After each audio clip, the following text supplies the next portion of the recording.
இன்றும் பல்வேறு சுவாரஸ்யமான செய்திகளுடன் நீங்கள் கணேசன் குரலுடன் இணைந்திருக்கிறீர்கள்.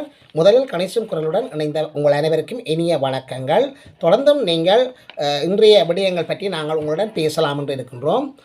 யுத்தத்தால் பாதிக்கப்பட்ட பகுதிகளில் வீட்டு திட்டங்கள் வழங்கப்பட உள்ளதாக கூறப்படுகின்றது. எனவே யுத்தத்தால் பகுதிகளில் குடிசைகளில் தான் மக்கள் வாழ்கின்றார்கள். எனவே அவங்க 40% இருந்தபோது 40% மக்களுக்கு வீட்டு திட்டங்கள் வழங்கப்பட்டிருக்கிறதாகவும் மீதி 60% மக்களுக்கு வீட்டு திட்டங்கள் வழங்கப்படவில்லை என்றும் தற்போது அனுரா ஆட்சி காலத்தில் இந்த வீட்டு திட்டங்கள் அதிகரிக்கப்பட்டிருப்பதாகவும் எனவே மக்களுக்கு வழங்கப்பட போகின்ற ஒரு மிகவும் முக்கியமான வரப்பிரசாதமாக இந்த விடயம் காணப்படுகின்றது. இந்த விஷயத்தை அறிவித்தவர் யார் என்று சொல்லி நாங்கள் பார்க்கின்ற போது கடற்தொழில் நீரியல் வளத்துறை அமைச்சர் ராமலிங்கம் சந்திரசேகர் தான் இந்த விடயத்தை அறிவித்திருக்கின்றார். மற்றது அன்றாவினுடைய காலத்தில் வடக்கை அபிவிருத்தி செய்வோம் என்று சொல்லி ஆளுநர் வேதநாயகம் அவர்கள் ஒரு நல்ல ஒரு கருத்தை கூறியிருக்கின்றார். தற்போது 299 மில்லியன் ரூபாயில் குரியட்டுவான் வீதி அமைக்கப்படுவதாகவும் குரியட்டுவான் இறங்குதுறை 800 மில்லியன் ரூபாய் செலவில் அமைக்கப்பட்டு வருவதாகவும் இந்த விடயங்கள் யாவும் அன்றானுடைய காலத்தில் வடக்கை நாங்கள் சிறப்பாக அபிவிருத்தி செய்வோம் என்று சொல்லியும் பல அபிவிருத்தி திட்டங்கள் வடக்குக்கு வந்திருப்பதாகவும் கூறுகின்ற இந்த வேதநாயகம் அவர்கள், அதாவது வடமாகாண ஆளுநர் வேதநாயகம் அவர்கள் தான் நெடுந்தீவில் உதவி அரசாங்க அதிபராக இருந்த காலப்பகுதியில் அந்த பகுதியில் உள்ள மக்களுடைய தேவைகள் வலிகள் எல்லாம் தனக்கு நன்றாக தெரியும் என்று சொல்லியும், ஆனால் அந்த காலப்பகுதியில் பல்வேறு அமைச்சர்கள் அரசியல்வாதிகள் இருந்தபோதும் அபிவிருத்தி திட்டங்களுக்கு உதவி செய்யப்படவில்லை என்று சொல்லியும், தற்போது அன்றாட ஆட்சி காலத்தில் இருக்கின்ற அமைச்சர்கள் அனைவருமே வடக்குக்கு முன்னுரிமை கொடுத்து வருவதாகவும், குறிப்பாக போக்குவரத்து துறை அமைச்சர் பிமல் ரத்நாயக்கா பல்வேறு அபிவிருத்தி திட்டங்களுக்கு வடக்கை முன்னிலைப்படுத்துவதாக கூறுகின்றார். எனவே இந்த அபிவிருத்தி திட்டங்கள் யாவும் அன்றானுடைய காலத்தில் சிறப்பாக அமையும் என்று சொல்லி அது பற்றிய ஒரு விரிவான செய்தியை பார்க்க போன்றோம். அஸ்வஸ்வ திட்டம் நிறுத்தப்படும், அனைவருக்கும் அஸ்வஸ்வ திட்டம் நிறுத்தப்படும் என்று சொல்லி மிகவும் ஒரு கவலையான செய்தியை எதிர்க்கட்சி தலைவர் சொல்லியிருக்கின்றார். அதாவது இந்த வருடத்துக்குள்ளே அஸ்வஸ்வ திட்டங்கள் அனைத்தும் நிறுத்தப்படும், மக்களுக்கு இந்த அஸ்வஸ்வ திட்டத்தால் எந்த பயனும் இல்லை, மற்ற சரியானவர்களுக்கு அஸ்வஸ்வ திட்டம் வழங்கப்படவில்லை என்று சொல்லி ஒரு மிகப்பெரிய ஒரு குற்றச்சாட்டை வைத்திருக்கின்றார். இந்த அஸ்வஸ்வ திட்டம் இந்த வருடத்துள்ள நிறுத்தப்படுமா என்பது சம்பந்தமான ஒரு விரிவான விளக்கத்தையும் நாங்கள் பின்னர் பார்க்க போன்றோம். ராசபக்சேக்கள் தப்ப முடியாது, தண்டனை கிடைத்தே தீரும் என்று சொல்லி அமைச்சர் நலிந்த திசாநாயக்க ஒரு கருத்தை முன்வைத்திருக்கின்றார். மனித உரிமை மீறல்கள், பல்வேறுபட்ட மனித உரிமைகள் மீறல்கள், கொலைகள், மனித இனத்துக்கு எதிரான பல்வேறு குற்றச்சாட்டுக்களில் முன்வைக்கப்பட்டிருக்கின்ற நிலையில் ராசபக்சேக்களுடைய குடும்பத்தினர் தப்ப முடியாது என்று சொல்லி அமைச்சர் நலிந்த திசாநாயக்க சொல்லியிருக்கின்றார். குட்டி அரசாங்கத்தை அமைப்பதற்காக பாரிய முயற்சிகளில் ஈடுபட்டு கொண்டிருக்கின்றார். எதிர்காலத்தில் தமக்குத்தான் ஒரு ஜனாதிபதியாக வர அவர் ஆசைப்படுகின்றார். ஆனால் நாமல் செய்த அக்கிரமங்கள், அநியாயங்கள், அட்டூழியங்கள், மனித உரிமைகள் மீறல்கள் யாவும் மக்கள் மறந்துவிடவில்லை. சட்டம் தன்னுடைய கடமையை செய்யும். எனவே சட்டத்திற்கு முன்னர் இவர்களுடைய புலம்பல்களோ அழுதுகுளர்களோ எதுக்கும் எடுபடாது என்று சொல்லியும் தற்போது கொழும்பிலிருந்து தங்காலைக்கு சென்ற ஜனாதிபதி அங்கே தன்னுடைய அந்த கவலை தேர்ந்த வரலாறுகளை சொல்லுகின்றார், அழுகின்றார், கவலைப்படுகின்றார். இந்த கவலைகளும் அழுகின்ற குரல்களும் சட்டத்திற்கு எடுபடாது என்று சொல்லியும் செய்த சட்டத்திற்கு தண்டனை கிடைத்தே தீரும் என்று சொல்லியும் உறுதிப்பட அமைச்சர் நலிந்த திசாநாயக்க தன்னுடைய கருத்தை கூறியிருக்கின்றார். இன்று பல்லிபுர ஆழ்வார்க்கு சிறப்பான தேர் திருவிழா நடைபெற்றுக் கொண்டிருக்கின்றது. இன்று காலை 9 மணிக்கு இந்த தேர் திருவிழா நடைபெறுகின்றது என்று சொல்லி இது சம்பந்தமான ஒரு விரிவாகும். நெடுந்தீவில் முதல் தடவையாக எரிபொருள் நிரப்பு நிலையத்திற்கான அந்த ஒப்பந்தங்கள் கைச்சாந்திடப்பட்டிருக்கிறதாக கூறப்படுகின்றது. இது சம்பந்தமான விளக்கங்களையும் குறிகட்டுவான் ரங்குதுறை அபிவிருத்தி பணிகள் ஆரம்பிக்கப்பட்டிருக்கின்றன என்று சொல்லி இது சம்பந்தமான ஒரு விளக்கத்தையும் நாங்கள் பார்க்க போகின்றோம். எனவே எமது காணொலிக்கு நீங்கள் புதியவராக இருந்தால் மறக்காமல் சப்ஸ்கிரைப் பண்ணுங்கள், ஷேர் பண்ணுங்கள், கமெண்ட்ஸ் பண்ணுங்கள், லைக் பண்ணுங்கள். அருகில் இருக்கின்ற அந்த பெல் ஐகானை அழுத்தி நாங்கள் போடுகின்ற காணொலிகள் அனைத்தையும் உடனுக்குடன் பார்க்கக்கூடியவாறான நோட்டிஃபிகேஷனை ஏற்படுத்திக் கொள்ளுங்கள்.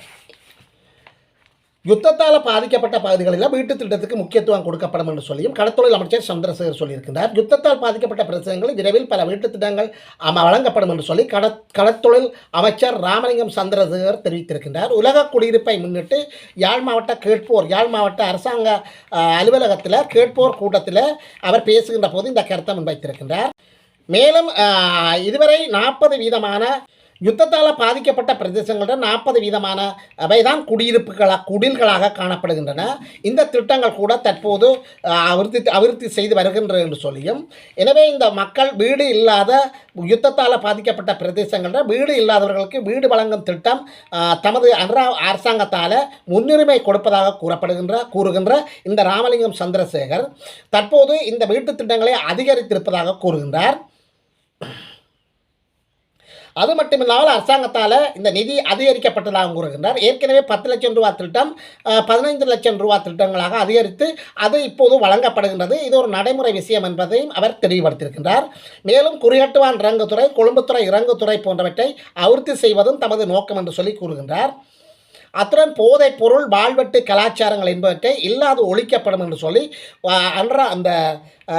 ஒழிக்கப்படும் என்று சொல்லி ராமலிங்கம் சந்திரசேகர் ஒரு கருத்தை முன்வைத்திருக்கின்றார். மக்களுக்கு உண்மையில் மகிழ்ச்சியான செய்திகளை வெளியிட்டிருக்கின்றார். இவற்றை நடைமுறைப்படுத்தப்படுகின்ற போதுதான் மக்கள் அவற்றினுடைய உண்மையான பலனை அனுபவிப்பார்கள். அனுரா அரசாங்கத்துடைய காலத்தில் வடக்கை அபிவிருத்தி செய்ய முடியும் என்று சொல்லி திடமான நம்பிக்கையுடன் தன்னுடைய கருத்தை கூறுகின்றார் வடமாகாண ஆளுநர். தேசிய மக்கள் சக்தி அரசாங்கமானது சொல்லில் அல்ல செயலில் தேசிய மக்கள் சக்தி அரசாங்கமானது சொல்லில் காட்டவில்லை, செயலில் தான் காட்டுகின்றார்கள் என்று சொல்லி தேசிய மக்கள் சக்தி அதாவது NPP அரசாங்கம் அனுராவை புகழ்ந்து தள்ளியிருக்கின்றார் வடமாகாண ஆளுநர் வேதநாயகம் அவர்கள். வடக்கு மாகாணத்தில் வீதி அபிவிருத்தி செய்கின்ற நோக்கத்தில் பொதுமக்களினுடைய வரிப்பணத்தை பயன்படுத்தி மறுமலர்ச்சிக்கான பாதை திட்டத்தின் கீழே குறிகட்டுவான் இறங்குதுறை மற்றும் குறிகட்டுவான் வீதி ஆகியன மறுசீரமைப்பை செய்து அந்த வீதிகளினுடைய அபிவிருத்திகளை மேற்கொள்வதற்கான அந்த அபிவிருத்திகளை மேற்கொள்வதற்கான பூர்வாங்க நடவடிக்கைகள் மேற்கொள்ளப்படுவதாக அவர் தன்னுடைய கருத்தில் கூறியிருக்கின்றார். முதல் தடவையாக நெடுந்தீவில் எரிபொருள் நிரப்பு நிலையத்துக்கான ஒப்பந்தங்கள் கைச்சாந்திடப்பட்டதாகவும் கூறுகின்றார்.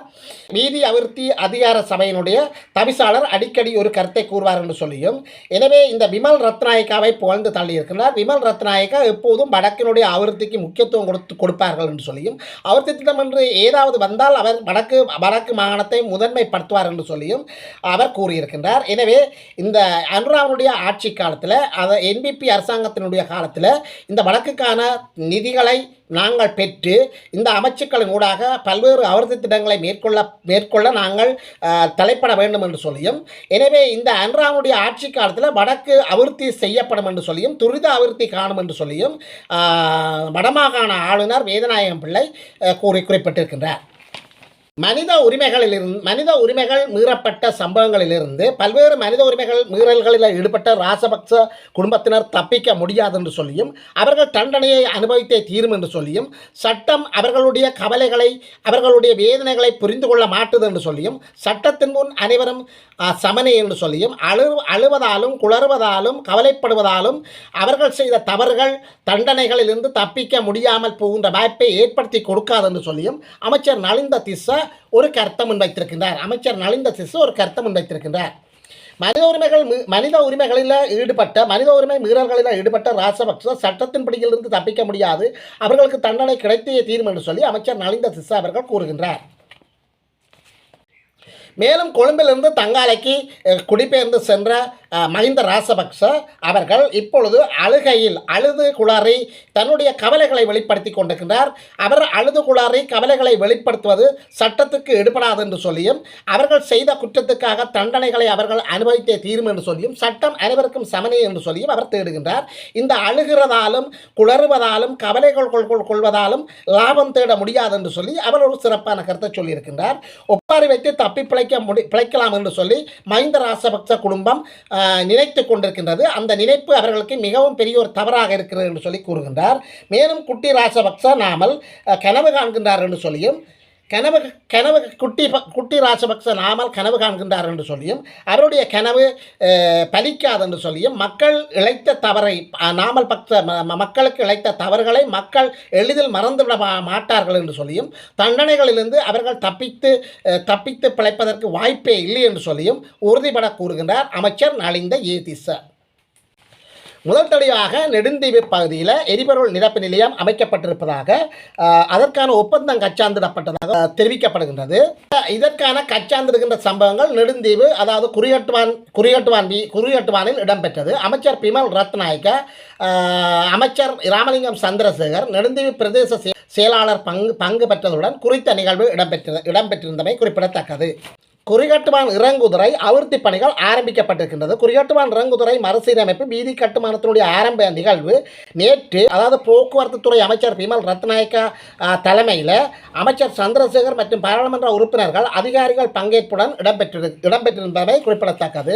வடக்கு மாகாணத்தின் வீதிகள் மற்றும் அபிவிருத்தி செய்யும் நோக்கில் பொதுமக்களின் வரிப்பணத்தை பயன்படுத்தி செயற்படுத்தப்படும் மறுமலர்ச்சிக்கான பாதை திட்டத்தின் கீழ் குறிகட்டுவான் இறங்குதுறை மறுசீரமைப்பு வீதி கட்டுமானத்தினுடைய ஆரம்ப நிகழ்வு நேற்று நெடுந்தீவு பிரதேச செயலர் பிரிவில் முதல் தடவையாக எரிபொருள் நிரப்பு நிலையம் அமைப்பதற்கான ஒப்பந்தம் கைச்சாந்திடப்படுகின்ற அந்த நிகழ்வு என்பன குறிகட்டுவானில் நேற்று இடம்பெற்றன. இந்த நிகழ்வில் அமைச்சர் பிமல் ரத்நாயக்க, ராமலிங்கம் சந்திரசேகர், பாராளுமன்ற உறுப்பினர்களான க இளங்குமரன், எஸ் ஸ்ரீ பவானந்தராஜா, ஜே ரஜீவன், மாவட்ட செயலாளர் மா பிரதீபன், வேலணை மற்றும் நெடுந்தீவு பிரதேச செயலாளர்கள், வீதி அபிவிருத்தி அதிகார சபையின் தலைவர், வடமாகாண பணிப்பாளர்கள், மாவட்ட பொறியியலாளர்கள், வடமாகாண வீதி அபிவிருத்தி அதிகார சபையின் பணிப்பாளர், வடமாகாண வீதி பணிப்பாளர்கள், போக்குவரத்து அதிகார சபையின் தலைவர், நெடுந்தீவு பலநோக்கு கூட்டுறவு சங்கத்தினர் மற்றும் பொதுமக்கள் உள்ளிட்ட பலரும் கலந்து கொண்டனர். இதன்போது வீதி அபிவிருத்தி பணிகளுக்காக 299 மில்லியன் ரூபாய் செலவில் முதற்கட்டமாக முன்னெடுக்கப்பட உள்ளது. அதே நேரம் 8000 மில்லியன் ரூபாய் செலவில் குறிகட்டுவான் இறங்குதுறையும் மறுசீரமைக்கப்பட உள்ளது. எனவே வீதியினுடைய 3.2 கிலோமீட்டர் அடுத்த ஆண்டு புனரமைக்கப்பட உள்ளதாகவும் போக்குவரத்து துறை, நெடுஞ்சாலைகள், துறைமுகம் மற்றும் சிவில் விமான போக்குவரத்து அமைச்சர் பிமல் ரத்நாயக்க இந்த வேளையில் உறுதி அளித்திருந்தார். எனவே மக்களுக்கு மிக முக்கியமான ஒரு செய்தி, இடி விழுந்தது போன்ற இந்த செய்தி அமைக்கின்றது. அதாவது வறுமைப்பட்டவர்களுக்கு வழங்கப்படுகின்ற சமூக திட்டங்களில் ஒன்றான அஸ்வஸ்வ திட்டம் முற்றாக நிறுத்தப்படும் என்று சொல்லியும், அனைவருக்கும் அஸ்வஸ்வ திட்டம் நிறுத்தப்படக்கூடிய ஒரு அபாய நிலை காணப்படுவதாக எதிர்க்கட்சி தலைவர் சஜித் பிரேமதாசா ஒரு அபாய அறிவிப்பை அறிவித்திருக்கின்றார். அஸ்வஸ்வ நலன்புரி திட்டங்கள் விரைவில் ரத்து செய்வதற்கு அரசாங்கம் தீர்மானித்துள்ளதாக எதிர்க்கட்சி தலைவர் பிரேமதாசா குற்றம் சுமத்தியுள்ளார். எனவே அனுராதபுரத்தில் நடைபெற்ற கூட்டம் ஒன்றிலே கருத்து தெரிவிக்கையிலே எதிர்க்கட்சித் தலைவர் இந்த குறைபாட்டை சொல்லியிருக்கின்றார். அத்துடன் அஸ்வஸ்வ திட்டம் மக்களுடைய வறுமையை குறைப்பதற்கு தவறிவிட்டதாகவும் எதிர்க்கட்சித் தலைவர் குற்றம் சாட்டியிருக்கின்றார். ஒரு சமூக பாதுகாப்பு திட்டமானது வருமான ஒழிப்பு, முதலீட்டு சேமிப்பு, உற்பத்தி மற்றும் ஏற்றுமதியை உறுதி செய்ய வேண்டும். ஆனால் இந்த அஸ்வஸ்வ திட்டத்திலே அந்த திட்டங்கள் எவையும் நடைமுறைப்படுத்தப்படவில்லை என்று சொல்லி குறை கூறியிருக்கின்றார். இதுபோன்ற செய்திகளை பார்ப்பதற்கு கணேசன் குரலுடன் தொடர்ந்து இணைந்து கொள்ளுங்கள். இதுபோன்ற இன்னொரு காணொலியில் உங்களை சந்திக்கும் வரை உங்களிடமிருந்து விடைபெற்றுக் கொள்கின்றேன். நன்றி.